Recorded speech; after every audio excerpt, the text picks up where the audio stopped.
I might just hold on for a minute if you're okay with that, because we're waiting possibly for a couple of councillors and we've got an IT issue as well here. So are you okay to perhaps start a couple of minutes late?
I've got Fran's apology.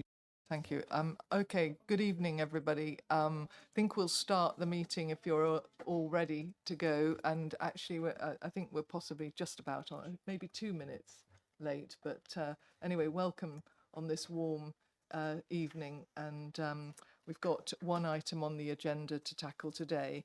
I'll open well, obviously open by welcoming everybody, but also with apologies for absence. So just to note, we've had apologies from Councillor Fran Victory, Councillor Natalie McVeigh, Councillor Jenny Watkins, and possibly, I'm not sure about Councillor Jeremy Owenson or Councillor David Mead. So perhaps we could note those TBC. Okay. I'd like to also, item 2, ask members for any declarations of interest. Any declarations of interest? No? Okay, I shall move on then. Confirmation of the minutes of the previous meeting. Could I have a proposer? Thank you very much. I'll take Councillor Allen and Councillor Driscoll. Thank you very much indeed. And I'll just sign those.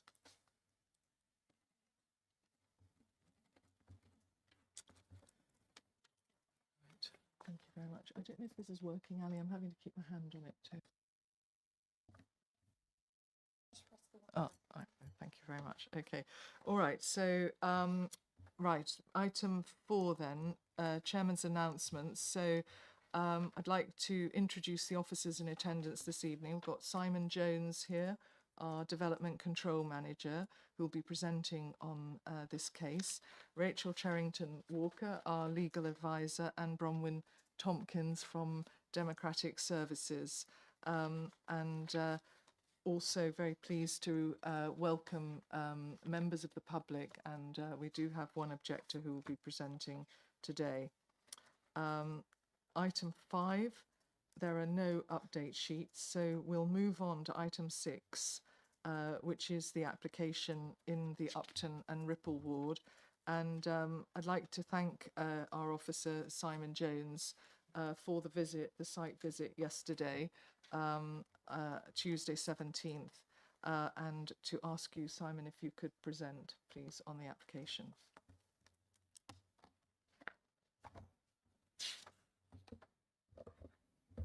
Thank you. Good evening. Can everybody hear me okay? Good. We have before us a full application for 2 holiday cabins.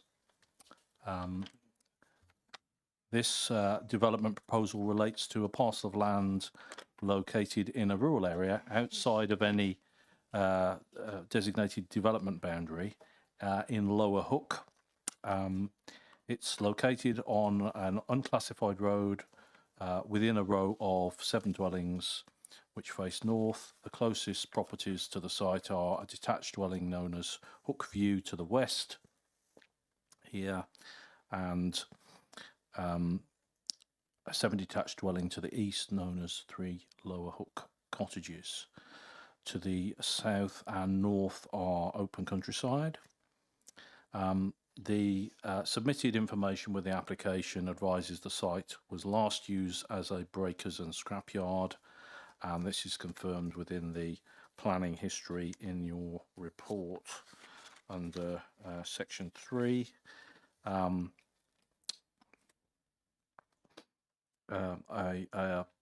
site visit by both officers and yesterday with members, and the photographs we'll see later shows the site's been disused for a number of years, so it's reverted to some extent to open countryside, undeveloped land. Obviously, the site has a legacy of former use as a scrapyard, and we'll come on to that point shortly.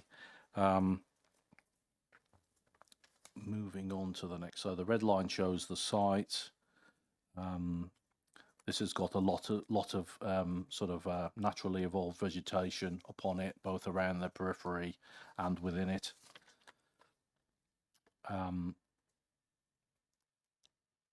Here's the site as it presently stands. There's a access presently here, which is outside the site boundary. The application proposal entails the creation of a new vehicular access within the currently hedged frontage of the site, traversing the ditch, which we'll see in the photographs in a moment. Here's the 2 cabins shown positioned on the plan with parking in between.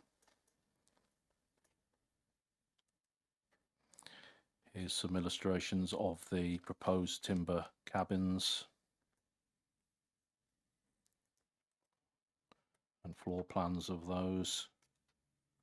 And then moving on to the photographs. So this is a view with the site to the right, the current access to the parcel of land just in front of the telegraph pole here, but the proposed access would be further along the site frontage. That's the same view looking at the current entrance with the site in this location to the left here of the photo. View along the site frontage and the ditch. A view inside the site taken I think a couple of years ago when the site was perhaps less overgrown. A view from the junction with the main Welland Road, and a view looking along the lane from the current site entrance, which is just in this lower corner of the plan.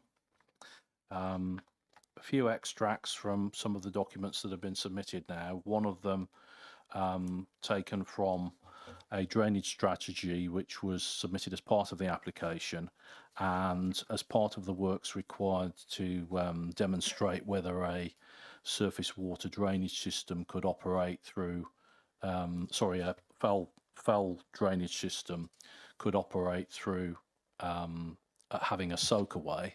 So the processed water from a foul system could soak away. In other words, whether the land was capable of absorbing that water at a satisfactory rate.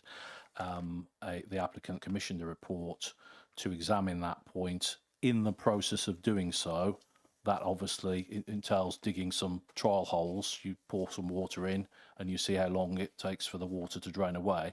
That revealed, unsurprisingly, the contamination in the near surface, and I'm not sure if you can make it out from the photographs, but there was some oil in that in the water as a consequence of that leaching back into the water, and that's stated clearly in the report. So we're not sort of inferring that from the report. That's made clear.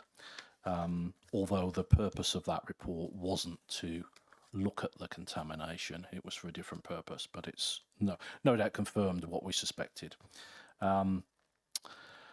Another extract from the same document that just shows the position of the foul sewer. So although this is in a rural location, it is served by a properties are served by a existing foul sewer, which is on the other side of the lane from the site. So the applicant is proposing to connect the outfall from the two holiday lets to that sewerage system, so they don't need to have a septic tank and soak away from that septic tank. So that's the proposal in terms of foul drainage.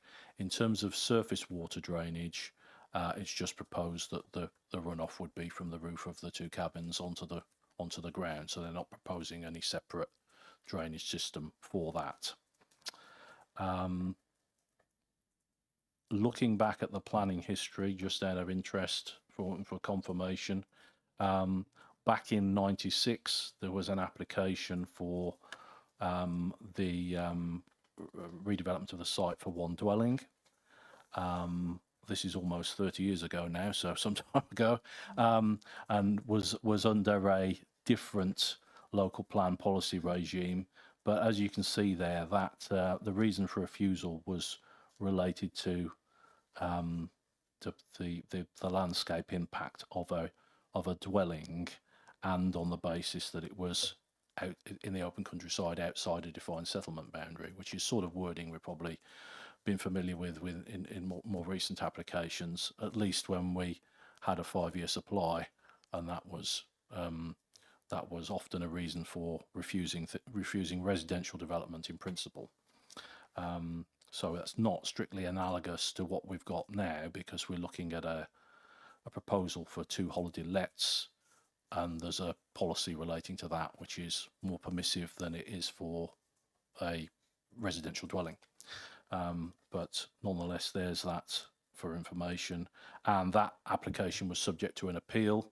Appreciate you probably can't read the text on there, but the key paragraph is paragraph 9, and it says, taking all these matters into account, I have concluded that the proposal would harm the character and appearance of the surrounding area by reason of consolidation of a small scattered group of dwellings in open countryside.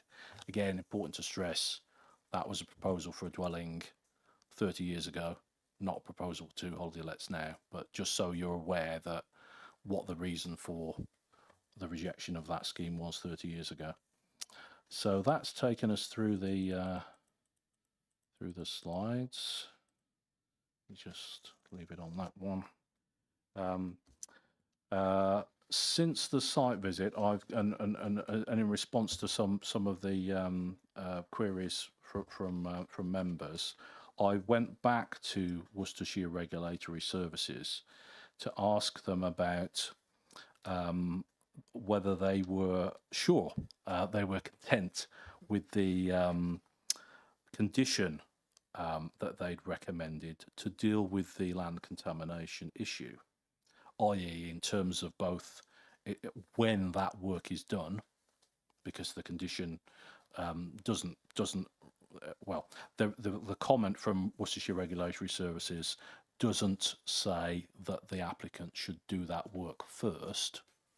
So on that point, I sort of asked them, you know, is there a reason why it should be done now before permission is granted, or is it okay for it to be afterwards? They're content that as long as that tiered condition is followed before development commences, that's an acceptable way of proceeding. And they've made a, I won't read you their whole comment, but they've just said the key point that in their response is the whole point of a full tiered site investigation is to get a picture and risk assessment of the site, which may well have changed in 30 years, and that is why it was recommended, and then to take appropriate action and validate that it has been dealt with completely and appropriately. Even non-soluble contaminants, for example oil, will move with time. This condition has been in use for the best part of 15 years, and to my knowledge, and I've applied it regularly across the 6 district or boroughs in Worcestershire in the 7 years I've been with Worcestershire Regulatory Services.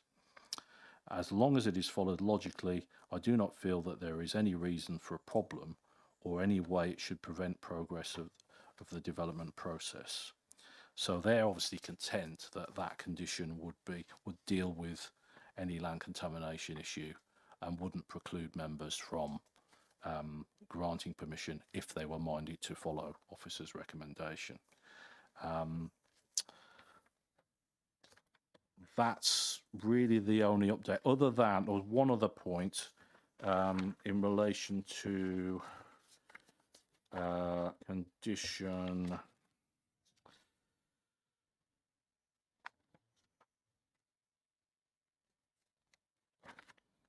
9. Condition 9 as presently framed in your report. I'm sorry, I don't know what page that's on of your agenda, but it's towards the right at the end, almost right at the end. Yeah, 35. Page 35. Thank you. Refers back to the drainage strategy report and the details set out in it.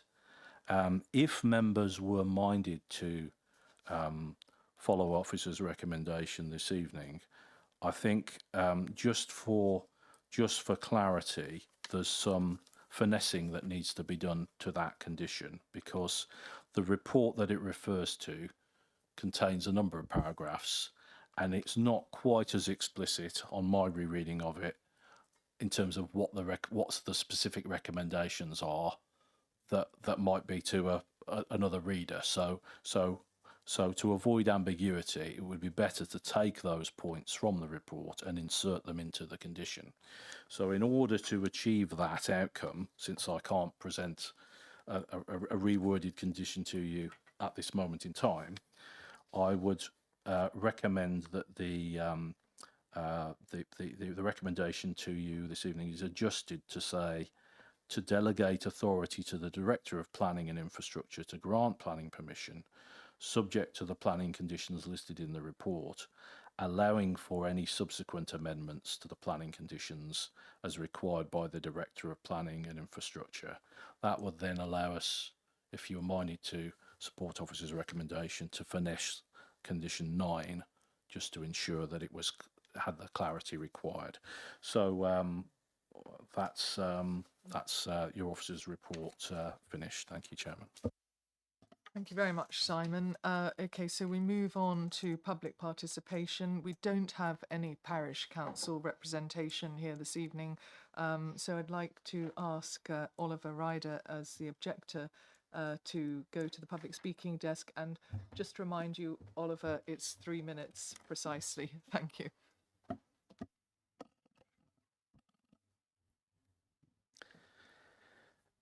Thank you, Chair, and good evening, members. My name is Oliver Ryder of Zesta Planning. I'm a chartered town planner and local consultant.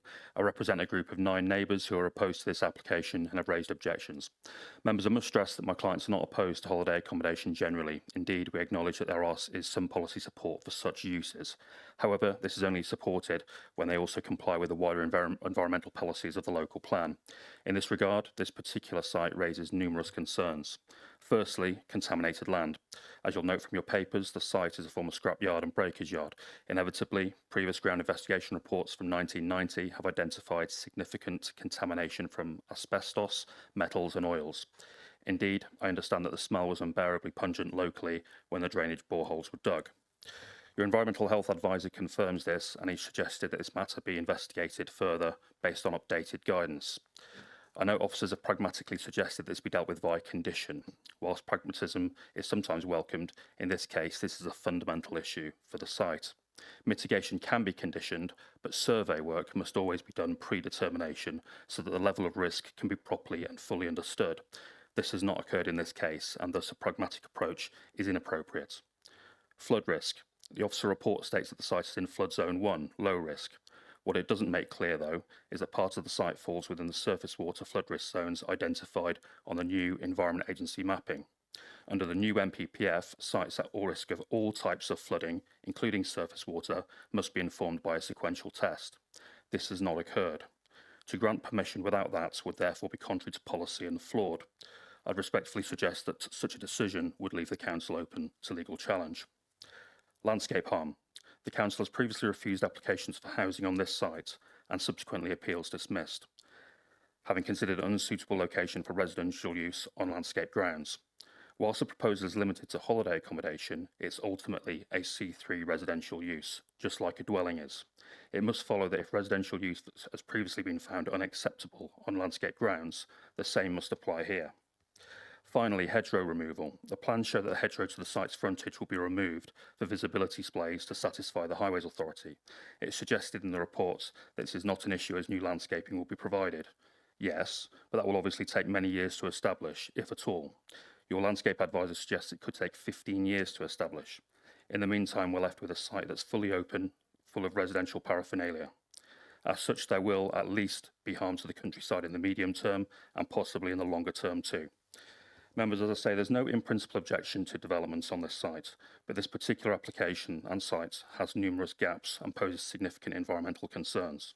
It is contrary to the policies of your local plan, fundamentally SWDP 36, which governs the principle. We conclude that it's just not the right site for this use overall, and we'd ask you to refuse permission. Thank you for your time. Thank you. Thank you very much for that, and very well timed. Very grateful for that, Mr. Ryder. Right, so next on to our ward member who's here today, Councillor Allen. Yes, thank you, Chair. Good evening, councillors, and can I thank the officers for their presentation. I've called this in because I do have a number of concerns about this application, but I will keep an open mind and listen to the debate before making my mind up. There's a problem with access down to this site. It's a very narrow lane. There's also a known flooding issue with the immediate neighbours either side stating they've had flooding problems, and as you've just heard, there is no sequential test being done, which I understand now is a requirement. In 1978, Malvern Hills gave permission for the land to be used as a breaker's yard. There is a contamination report from September 1990 indicating high levels of contamination. So this scrapyard then, there was an application for it to be turned into a residential dwelling. And as you've just heard, this was turned down at Malvern Hills, and then it was turned down by a planning inspector. The H&H drainage percolation test, could you just bring that up on the screen, please, Simon? Dated the 17th of April 2023, again clearly shows evidence of heavy oil and scrap metal contamination. No details have been provided by landscaping or biodiversity enhancement measures, which is the wrong way round. They should have come before we grant approval. Also, the landscape officer states in the MINDEV report, and I quote, "The proposed development would mean the loss of hedgerow running along the site frontage. Although it is noted that the replacement hedgerow is proposed to be planted, there will be no guarantee of the long-term success of any such planting. Even if a newly planted hedgerow were to become successfully established, it would be many years, probably in excess of 15, until it provided an equivalent level of value for either a green infrastructure or habitat perspective. However, my main concern is that there is known contamination on the land. But we don't really know the state of the contamination now. We know JCBs have churned it all up. And we know from the contamination report and the H&H drainage report that there is an issue. Nobody's arguing that. If this application is approved today, it is proposed that a contamination inspection should be carried out after our approval. It's like shutting the stable door after the horse has bolted. How can we determine this application without knowing all the facts? Surely this is the wrong way round, and I'd be happier if a full contamination report was carried out before we determine the matter. What mitigation needs to be put in place? Because clearly, if they're going to have to remove an awful lot of soil, it's a huge site, how many lorries, for how long is it going to take? Once we've granted permission, we lose control of that. It could go on for months. I'm minded to say that this application should be deferred until this committee can see a full and comprehensive up-to-date contamination report. After all, would you allow your young grandchildren to sit on the grass? What could they put in their mouths? Isn't that what babies do? It's going to be a holiday cottage, so, you know, people are going to play outside. And should the committee decide to approve this application, I would ask that the following conditions are included. And I know some are already on, but I still want to say what conditions I think should be there. No extra tents and or caravans or similar structures are permitted on the site. We agreed that at something similar at the last meeting, so it's not the first time we've done that. No music is to be played loudly after 10 p.m. until 8 a.m. each day. I understand that's a WRS matter. The foul sewage waste must be connected to Severn Trent Mains sewage system. At the moment, they're proposing two options. It's not set in stone they're going to connect to the Severn Trent sewage system. And again, a full, clear contamination report is submitted to Malvern Hills before any construction work is undertaken. So if you do approve it, we've got to see this report. And I would reserve the right then to be able to call it back into committee if I wasn't happy with it. I will, of course, listen to fellow councillors before I make my mind up fully, and I reserve the right to speak at the end. Thank you, Chair. Thank you very much, Councillor Allen. And I think Councillor Bennett wanted to come in. Yes, I have very great concerns about this. To have roof space, not with drainage, so that the water falls onto the ground on contaminated land, suggests an application that doesn't consider the contamination to be a problem at all, even though demonstrably it might be, which is just ludicrous as far as I'm concerned.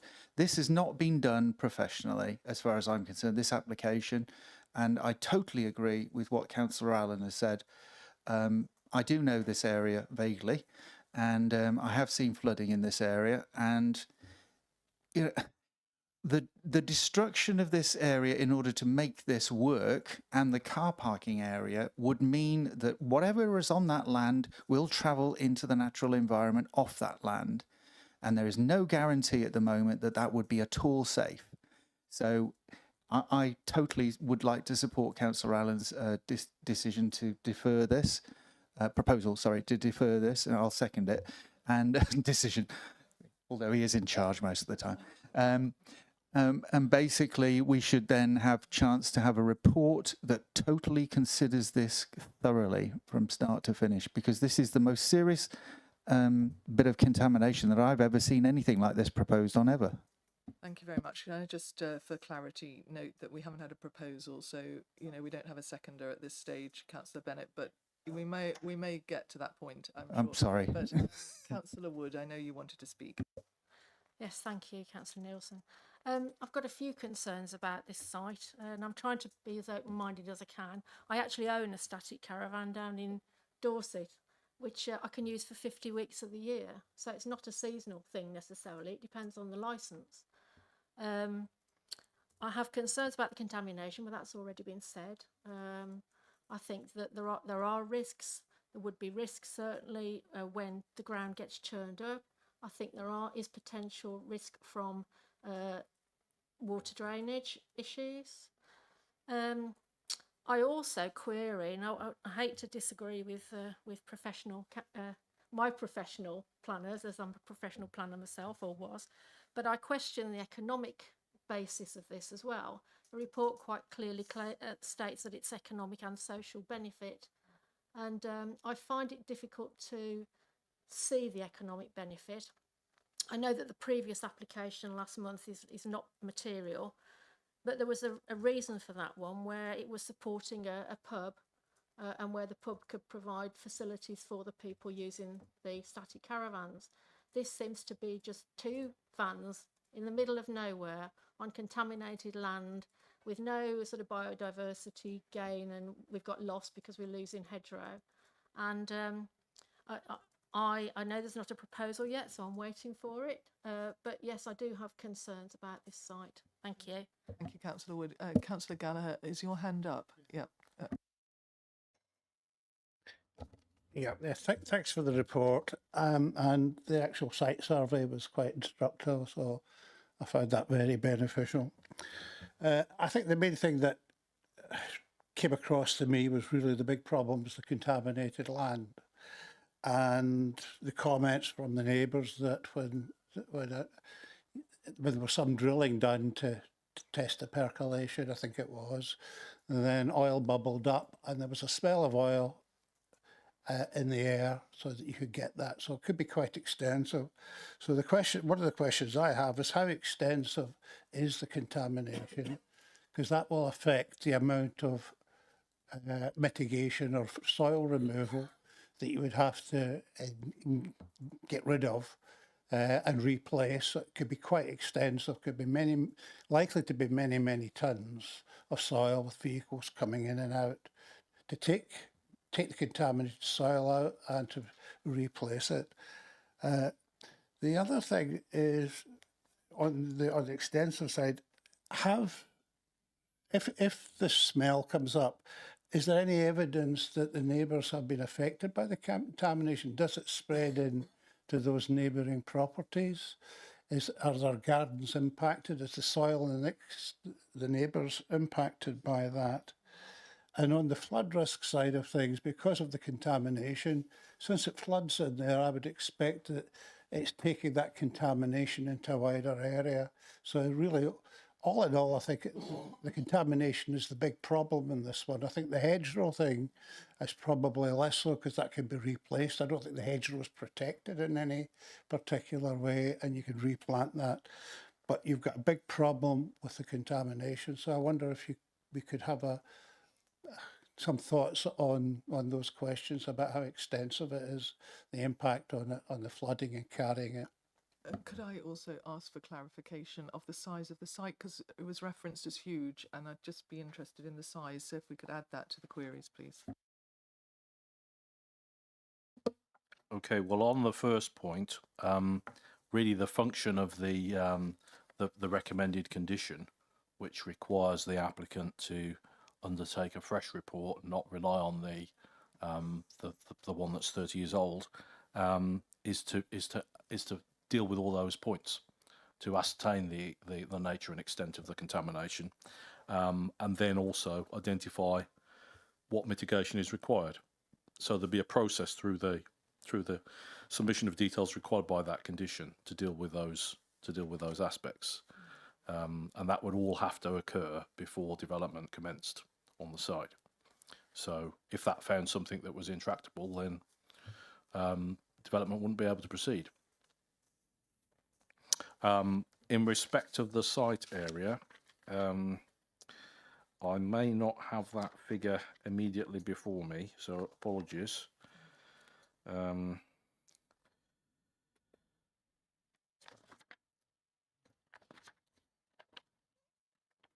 Just see if it's touched on in the report itself.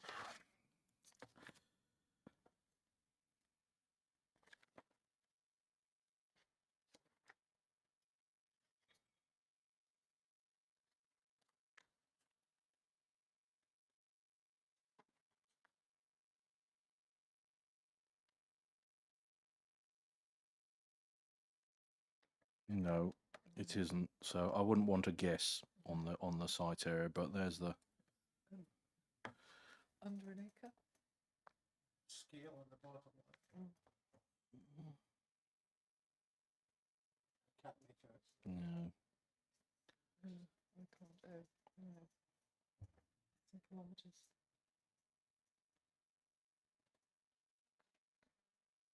It was difficult.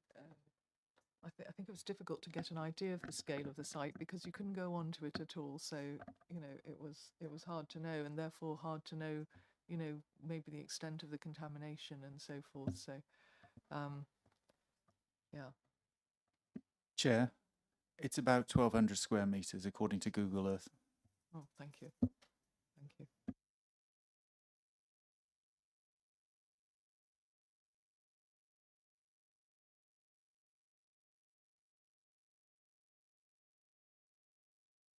Driscoll, thank you.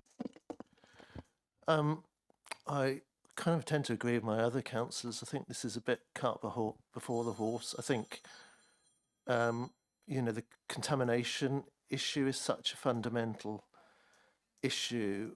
I'm just surprised it hasn't been looked at since 1990, particularly with a whole bunch of unknown materials that could be buried in the site. There's obviously oil there. Over 40 years, that concoction, you don't know how it can react, and the toxicity here. Can I ask, has the Environment Agency assessed the site in terms of, have there been any assessments in terms of the leachates in watercourses out of the site? Have they had any comment or engagement on this particular site at all? I believe the answer would be no to that, because their comments would be reflected in the summary of representations. So I don't think they were a consultee. We've relied on the expertise of Worcestershire Regulatory Services Contaminated Land Team. Okay, So there may not have been a separate requirement to consult the Environment Agency on that issue, given we've got the expertise of the. and do you know if Worcestershire Regulatory Services, apart from looking at the site itself, will have done any, assessment on the kind of leachates or the I think impacts if on the surrounding areas in terms of watercourses, etc.? if they'd done that, I would have expected them either to cover that in their representation, or mention it when I spoke to one of the officers personally earlier today to ask some questions about the proposal, because I think they would have had that data before them on their records. They didn't mention that. No, I suspect they've probably got some database that covers all the sites sort of like this and former tip sites at their fingertips, but they didn't make any reference to that. No. Okay. Councillor Wild, and I'll come to you, Ken. Thank you, Chair. I'm also very concerned about the contaminated land, but I think there's been a lot said on that already. I'm equally concerned that if the land is disturbed, what can then happen, especially to the neighbouring properties? What is the process that you go through in order to guarantee that contamination, all those toxins, etc., don't go anywhere else? Simon? Well, I wouldn't want to guess at that, but that's captured by the condition requiring the report and the mediation. So that would be a job for expert remediators who are skilled at decontaminating sites to take those measures accordingly. We have to rely on that. We'll have to rely on their expertise, depending on what they discovered in terms of the nature of the contaminants. Councillor Victory. Thank you, Chairman. I'm also concerned about the contamination, but I'd like to know where the hole or holes were dug. Was it in the centre, towards one boundary or another boundary? If you're making a judgment on the basis of one or two holes, then I think we have to defer it because we need more information. Simon, do we have any further information on the location of the porosity tests? Percolation, Well, I think what we're talking about there is the contamination report that was done 30 years ago.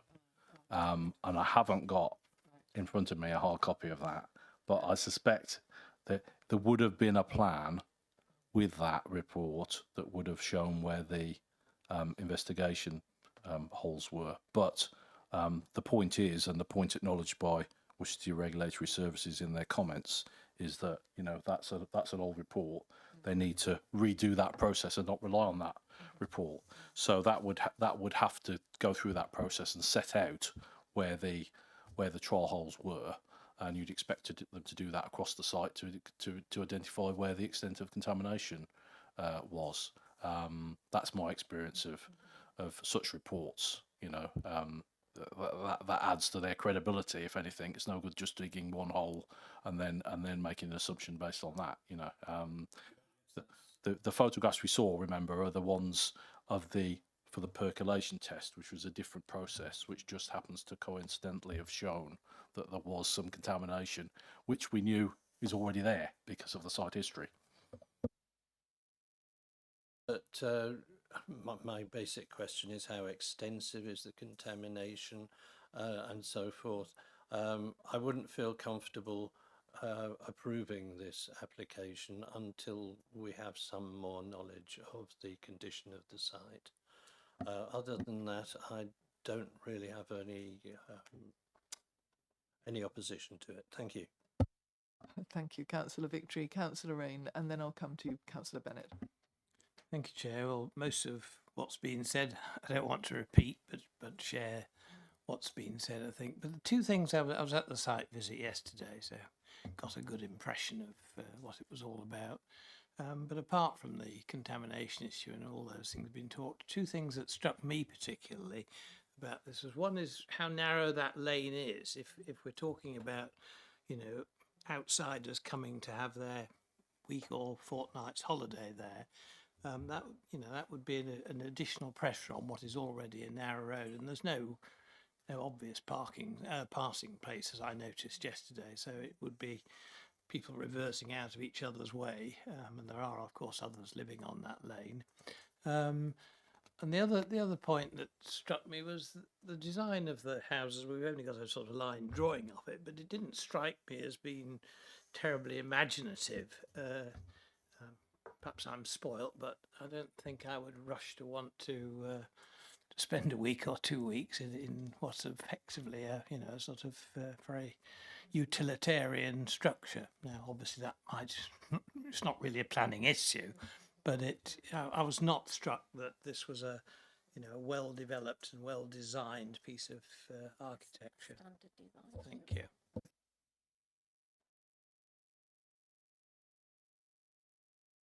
Oh, thank you very much. All right, Councillor Bennett. Yeah, I just forgot to say one thing. Obviously, the connection to the sewer as well will link by means of a tunnel, effectively, that land going down towards other land. So, although the secure from the sewer itself, that there will be a secure run, whatever gets into that will flow off that land into other people's land as well, and across the lane underneath it. So I forgot to mention that, and I think that's a risk as well, unless we know for certain that all of this will be contained. Have you got a proposal? Well, yes, I reserve the right to speak, Chair, if you remember. So I've just got a few words. Could you bring up the plan, please, with the red line indicating that's it.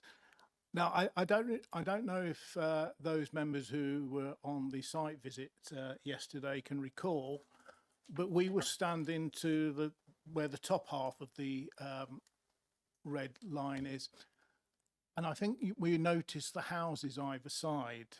You parked in one of the driveways, and then we had the house to the right. As you can see, that's set a long way back, but if you look at the rectangle, for want of a better word, that still goes back an awful long way. It is a very large area. There are many, many tons of soil that I believe would have to come out of there. How are we going to get the lorries down? How much soil needs to be removed? We don't know, and I think this is the crux of the problem.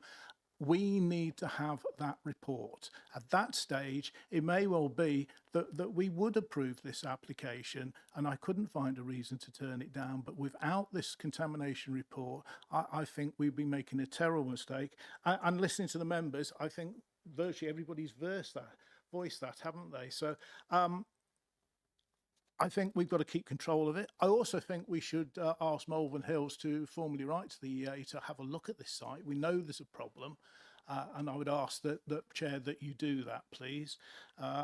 And therefore, I make the formal proposal that we defer this application until we have a full contamination report and then recommendations from the officers according to whatever that report says. Thank you, Chair.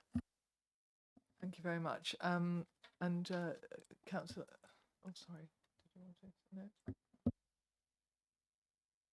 Simon. Sorry,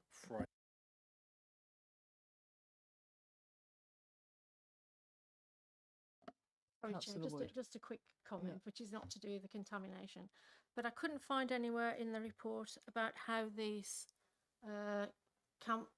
caravans were going to be managed. You know, who's going to be managing the bookings? Who's going to be, you know, taking control of them? Who's going to be monitoring the noise? That was something that, again, I couldn't see anything in the report about that. So, you know, again, the previous application the month before was going to be monitored through the pub and stuff, but this one I couldn't find. It just seems to me like these are two holiday caravans on a piece of inappropriate land, not in a particularly good site in terms of economy, and also in the open countryside. And I'm struggling to quite see how it's going to work, if I'm honest. I know that's not necessarily a material consideration, but I think it's part of the whole picture. Thank you. Thank you very much, Councillor Wood. Okay, Simon. Yes, I was just wanted to sort of frame what Councillor Allen had recommended. So we've got a recommendation to defer to enable the applicant an opportunity to, and then I think what we're talking about in terms of the information we want to see is what would have otherwise been required by the recommended condition. So it's parts 1 to 4, I believe, of that condition. I'm sorry, at the start, didn't you say you wanted to change the conditions if we were going to approve it? Well, yes, but if we've got a recommendation for deferral, we can deal with that as well. But we don't need to worry about it because we're not now. There's not a recommendation for approval, so we'll pick that up. We'll pick that up next time. Yeah. So we got steps 1 to 4, which is, you know, talks about the risk assessment and then the report, and also the mitigation stage, the remediation scheme. And then the reason for that, if I've understood correctly, and it's important when we're asking somebody, deferring an item and asking somebody to supply information, that we explain why we're doing that, particularly if they decide they want to take issue with that point and then put an appeal in against non-determination, for example. So I think the reason is so that members' decision is informed by an understanding of the nature and extent of any contamination, and the ability to consider what we might describe as the collateral impacts of any measures proposed in mitigation, such as, but not limited to, the logistics of removing contaminated material and importing clean material, which is a point about vehicle movements, number and duration of lorry movements, the extent and loss of vegetation across the site as a consequence of removal of contaminated material. Those type of reasons, I think, have probably been. Is there anything else we want to Councillor add to Bennett wants that? to come in. Yes, the connection to the sewer and the danger that liquid contamination can flow down, because that would be a slope away from the site into areas where it's not designed to be. Yeah. In that. Yeah. So the implications for fell drainage. Well, and the runoff off the roof, because they had no guttering and no drainage at all, which on contaminated land was just ridiculous as far as I'm concerned. Sorry, all right, Councillor Driscoll. I was just going to add the Environment Agency point. Maybe whether it's before the report or after, maybe might be a bit of both, because they might want to comment on the outcomes of the report, but some sort of engagement. Well, we can certainly inquire to see whether they wish to make a comment, and if they feel it's not within their remit, they'll tell us. So there's no harm in doing so.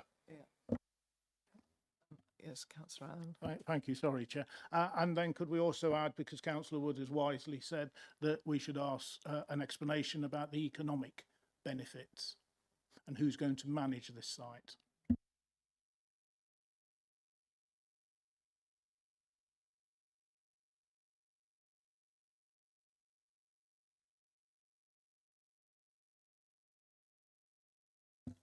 Councillor Bennett. I'd like to second Oh, yeah, yeah, sure. Councillor Allen Okay, on this. right, thank you. Okay, so is it possible to read out the proposal to us? Never, Oh, sorry, Councillor Mills, sorry, apologies. Could I ask that during the investigation, if the contamination is found to be still active, can we determine what is the effect on the biology of the local area? Thank you.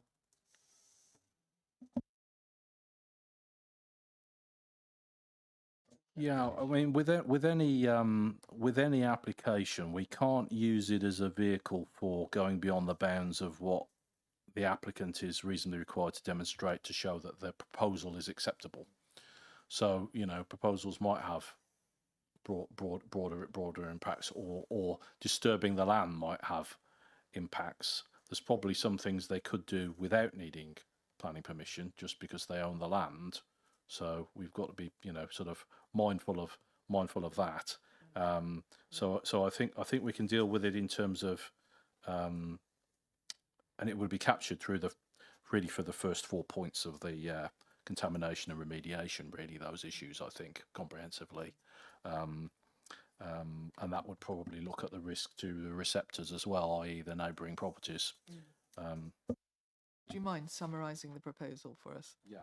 So we've got deferral to enable the applicant to an opportunity to undertake steps 1 to 4 in the condition, so that members' decision is informed by an understanding of the nature and extent of any contamination, and the ability to consider the collateral impacts of any measures proposed in mitigation, such as but not limited to the logistics of removing contaminated material and importing clean material, number and duration of lorry movements, the extent and loss of vegetation across the site as a consequence of removal of contaminated material, and the implications for foul and surface water drainage in terms of contaminants present, and to consult the Environment Agency